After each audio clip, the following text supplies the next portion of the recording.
Do you have a song, not your own, but by someone else that makes you happy every time you hear it, that has been around for like years? Yeah, there's this song.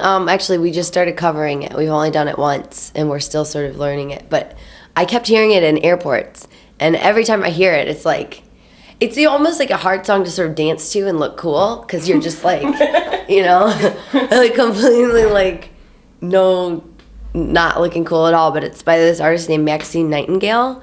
It's called Right Back Where We Started From. It's like this disco song from the 70s. I mean, I literally, every time I hear it, I'm like, have this huge smile on my face. So we've started to cover it. It's like, yeah, and it's all right, and it's coming on. We're gonna get it right back to where we started from. Do you know that one? Oh, Love yeah, is good, yeah. love can be strong. We're gonna get it right back to where we... It's just like this old disco song. I think it was like the only song she ever did that was successful. Yeah, one hit wonder. Yeah, but it's such a good song, and it's always on in airports. Like, in airports are places where you're usually like, oh my gosh, like, you can get frustrated, and that song will come on, and you'll just be like standing in line, sort of. Yeah, you're dancing the whole way. Yeah. So, yeah, that's a good one. That always makes me happy. Oh, good. First crush. Can you remember your first crush? And what would you tell them if you saw them now? First crush. Well, I think this is sort of like the first one. I just remember in kindergarten, so I was like 5. This boy Brent Tubbs, who I went to school with all throughout, till through high school, and now he lives in California somewhere actually, and is married and has kids, and is a friend of mine. He I really every day was like, will you be my boyfriend? Will you be my boyfriend? Because he was just so cute and like had just the cutest little round face and little bowl haircut, and I just thought he was so cute. And I would ask him every day to be my boyfriend, and he like wouldn't be my boyfriend. I even one time like brought popsicles to school, and I'm like, I'll give you a popsicle if you'll be my boyfriend. And finally he's like, I'll be your boyfriend if you don't talk to me, even if you leave me alone. And I'm like, okay. So then it was like he was my boyfriend, but I wasn't allowed to like bug him anymore or talk to him or ask him anything. So You should try that popsicle thing these days, yeah, I know. Like, I'll give you see how it popsicles.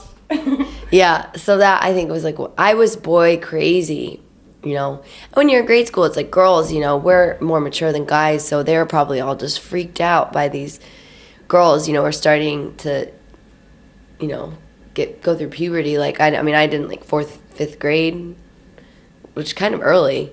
And you have all these like boys who are just like kids. They're like babies, I was boy crazy for everybody. I really was. So now that we've been talking about your crushes and all, Yeah. so you seem to be quite open about things. Because I read some of your tweets, and you were saying one of them said that you peed your pants. I did, yeah. What happened? No, I really did. I just had to pee so bad, and there was nowhere to go to the bathroom, and I tried so hard to hold it in, and I sort of tried to go pee behind this like tree, but there were people around. And like I just ended up sort of half peeing my pants. Like I did at some point then just like finish peeing like just like behind a tree, but there was literally people walking by, and I accidentally also peed like on my bag because I set it down like behind me, and I like kind of peed into my bag. And like I had a concert that night. The reason I was on this like college campus to play at Santa Barbara, the University of Santa Barbara in California. And I just, like, I had waited. I'd been in the car for, like, ever. And, I just had to pee so bad. And I was like, I'm going to go find the bathroom. But I didn't know where I was. And there were all these students walking around. And I had to play a concert that night. So I basically, like...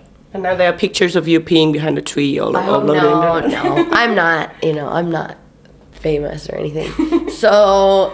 No, it was sad, but it was funny because I'd had a bad day, and when that happened, I actually was just like had to laugh at myself, like you peed your pants, like you haven't done that since you were like 8 at the mall, like I don't know why I did. I usually can, you can hold it. Sometimes you just have to go so bad. Yeah, I understand. Yeah. But then I had to like play with like wet jeans, which was kind of sad too.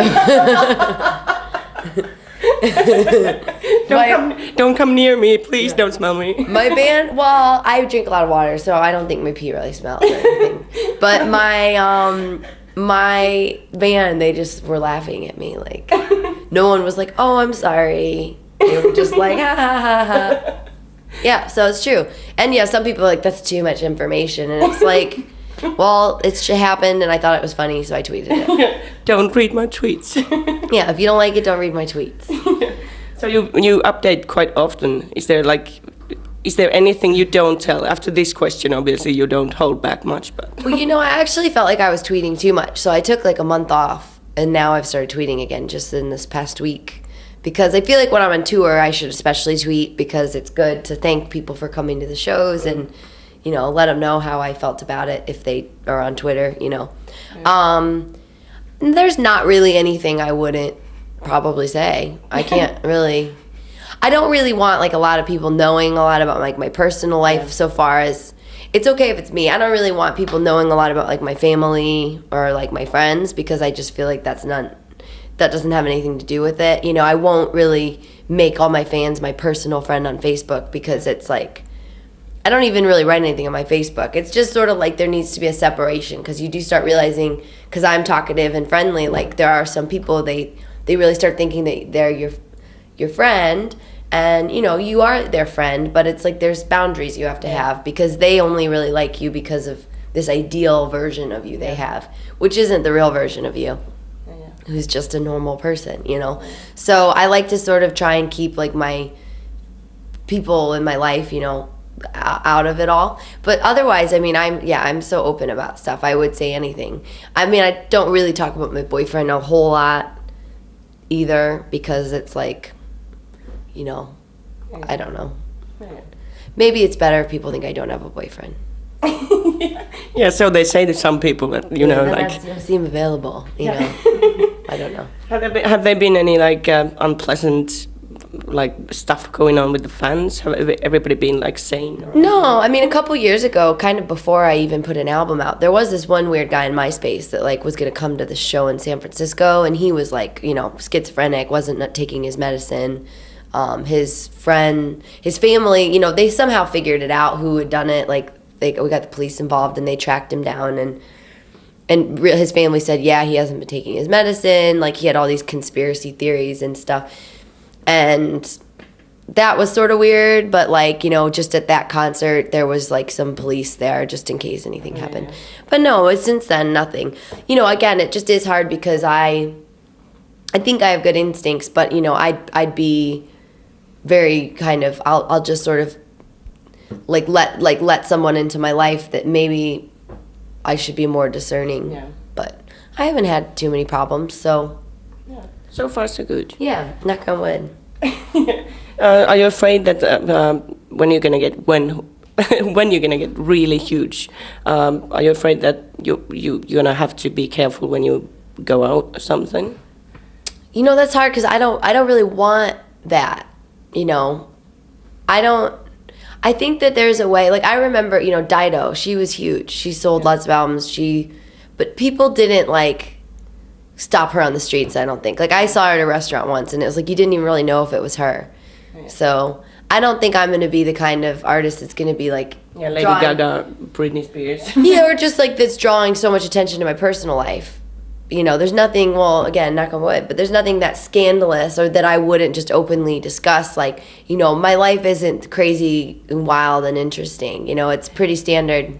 So I guess I just think, of course I appreciate it if people stop me and they say, oh, hey, you're Lissie, I like your music. That makes me feel good. But I wouldn't want to be famous to where, like, I'd be sitting down at a restaurant and everyone would be like, oh, my God, that's her.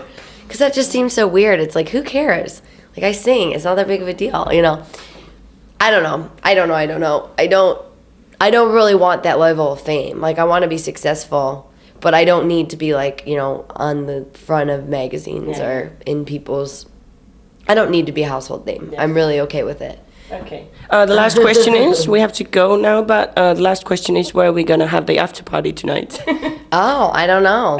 I have no idea. Probably here in the dressing room. Oh. Very boring. We all fly at like 7 in the morning, and I'm flying back to the States, so I'm gonna be in a plane all day. Yeah, but you can spend the whole night here partying and then sleep on the Yeah, plane. you know, it's weird. A lot of times I'll think like, oh, I'm not gonna do anything tonight. I'm just gonna take it easy. But then after the show, you're all like pumped up, and then you're kind of like, okay, maybe I'll get one drink, and then you have one drink, and then the other night I went out in Norway, and I didn't even really want to like talk about it. I'll just tell you guys.